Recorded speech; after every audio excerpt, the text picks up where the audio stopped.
Die geloof waardeur ek lewe, saamgestel uit die geskrifte van Ellen White. Tyd raak min. En koop die tyd uit, omdat die dae boos is. Efesiërs hoofstuk 5 vers 16. Op die oggend van 23 Oktober 1879, omtrent 2 uur, het die gees van die Here op my gerus, en ek het tonele in die komende oordeel aanskou. Die groot dag van die voltrekking van God se oordeel het gelyk of dit aangebreek het. 10.000 maal 10.000 was vergader voor 'n groot troon, waarop 'n persoon met 'n majesteuse voorkoms gesit het.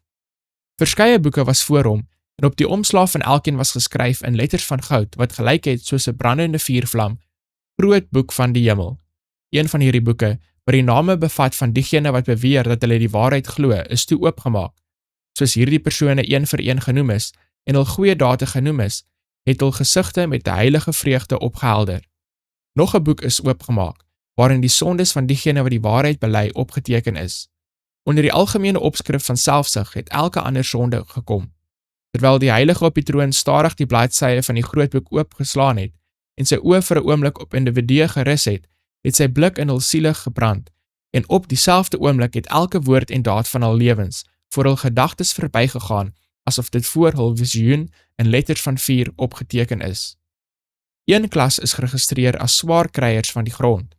Hierdie klas het hulself oppermagtig gemaak en slegs vir selfsugtige belange gewerk. Die vraag is toe gevra, waarom het julle nie hul karakterklere gewas en dit wit gemaak in die bloed van die lam nie? Julle wil nie deel hê aan sy lyding nie, en julle kan ook nie nou saam met hom deel hê aan sy heerlikheid nie. Die boek het toegemaak, die mantel van die persoon op die troon geval, en die verskriklike heerlikheid van die Seun van God geopenbaar.